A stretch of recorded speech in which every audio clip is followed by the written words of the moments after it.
Próximo.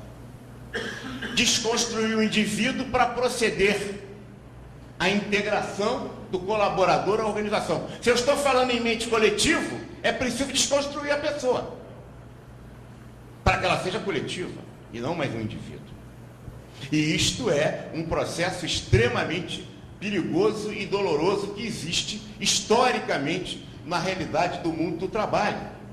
Apesar de todo o discurso do humanismo e do colaborador, né?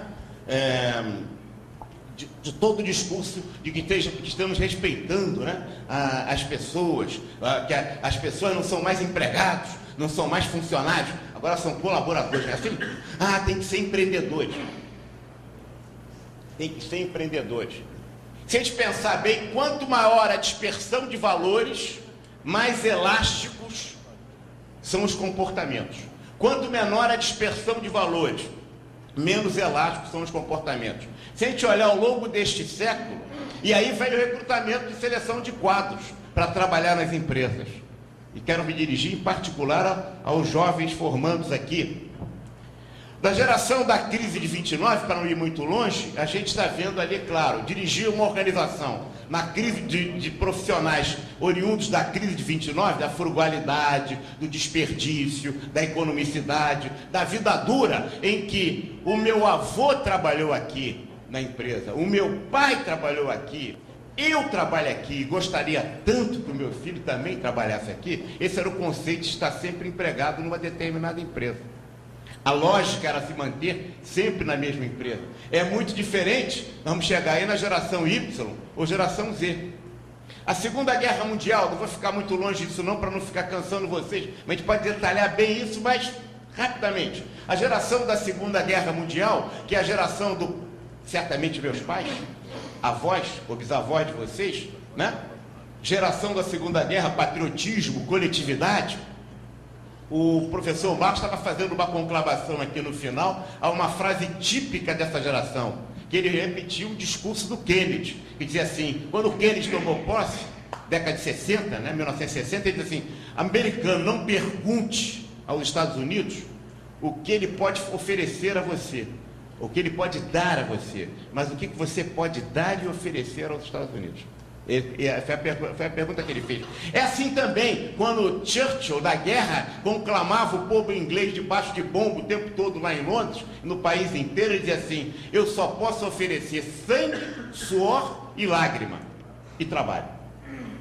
Quando De Gaulle convocava as pessoas para o esforço de guerra na resistência francesa, quando o Exupéry, aquele do Pequeno Príncipe, né, que a gente fica escravo das pessoas que cativamos, se meteu a dirigir avião e morreu na guerra, dirigindo avião de combate, e era um intelectual. Quando Glenn Miller, o maior músico da época, com sua orquestra, se meteu na guerra, o avião caiu, ele também morreu, era uma atitude muito diferente. Dirigir organizações desse tipo era muito diferente de organizações que nós temos, constituídas por pessoas de hoje. E aí nós chegamos aos anos dourados, certamente a minha geração, né, que dizia assim, sejamos realistas, peçamos o impossível. A gente gritava assim, né? Você não lembra que você é muito jovem disso, né? Mas a gente diz assim, é proibido proibir, isso vocês já ouviram falar, a gente pensa até que isso é por causa do Caetano Veloso, né? Isso não era nada do Caetano Veloso, isso era um grito mundial do jovem, né? É proibido proibir. A gente negava tudo. A gente era a geração que era do baby boomers, né? Nós éramos da geração nascida dos pós-guerra. A gente não tinha vivido aquelas crises, só tinha pego a guerra da Coreia, né? Que não pegou em nada para o Brasil, não pegou no mundo inteiro. E aí a gente queria, era o quê? O Woodstock. Faça amor, não faça guerra. Contra a guerra do Vietnã. Ao mesmo tempo que tinha Martin Luther King, tinha os Panteras. E tinha o movimento das mulheres que cortavam os sutiãs. A liberação da pílula. É claro que esse grupo gera teorias fantásticas de administração. Teoria X e Y. O grid gerencial. Chris Archer. Liderança situacional. De Vroom. Né?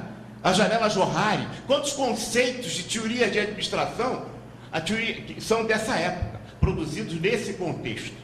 E que tem também implicações, mas os valores vão crescendo.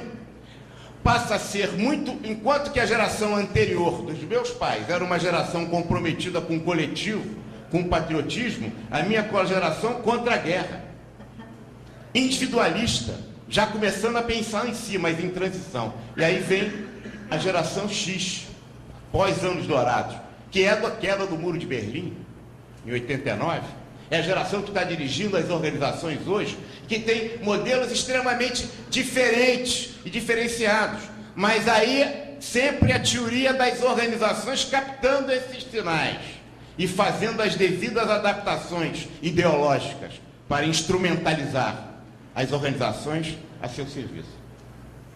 Isso a gente não pode perder de vista a perspectiva crítica. Aí tem os pós-anos dourados. É uma geração dos patricinhas e mauricinhos, né?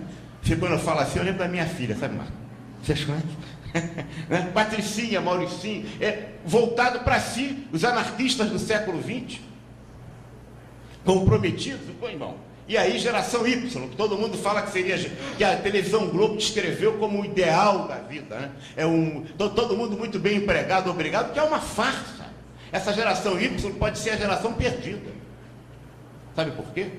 Porque a geração Y não é só aqueles que têm a facilidade de atingir ao nível universitário como vocês têm. Muitos aqui da geração Y, que são os nascidos, né, de 80 para cá, 85 para cá. Não é isso? 82, 80. Né? Isso não tem uma, né, isso não tem uma coisa, mas década de 80. Esse 82 para cá, como diz o companheiro, muito bem. Essa geração Y também é a geração da Primavera Árabe, que as pessoas esquecem. Quem é que está derrubando os governos árabes? Ah, sim, é a geração que está arrebentando com os banlieues, com os arredores de Paris, botando fogo em tudo. Que é isso? E que se recusam a falar francês dentro da França. Ah, são os mesmos que quebraram o quebra-quebra e fazem toda hora em Londres. Essa é a geração Y. Que geração Y? É perdida? Isso não se fala. Só se fala na geração Y que chegou ao nível universitário, que vai ter emprego. Será? E será que terá emprego? Na crise que nós estamos hoje? Então, é uma questão diferenciada para nós administradores, no sentido coletivo. No mercado de trabalho, isso se coloca de forma muito forte. A geração que parecia ser tão radiante, pode não ser. Agora tem a geração Z, né? São os nascidos de 90 para cá, né? Que já estão falando em geração Z, né? Em verdade, quanto mais os elásticos são os valores, você está crescendo aqui, ó. Mais são amplos os comportamentos. E aí, na geração Y, na geração Z, diferentemente da minha, né? Todo mundo fumava na minha geração. Hoje tem uns que fumam, outros não fumam, esporte, um é ateu, o outro é religioso. Na minha época não, todo mundo tinha. Quando a gente queria fazer rir, quando o professor queria fazer rir para a gente na faculdade, falava de religião. Era uma gargalhada, porque a gente não tinha nada conversa de religião. Agora hoje, quando queria fazer as pessoas ficar sérias na minha geração, falava de política. Hoje é o contrário. Quando a gente quer fazer as pessoas rir, fala de política. Quando quer fazer as pessoas ficarem sérias na turma, fala de religião. Viram que mudaram. Só que não se percebe que na dispersão de valores, os comportamentos também variam. E variam claramente, e as pessoas começam a procurar seus afins. E aí a sociedade se tribaliza.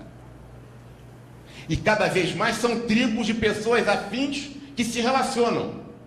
E a organização, sabendo disso, ela vai buscar, para selecionar os seus quadros, as pessoas afins numa determinada e específica tribo.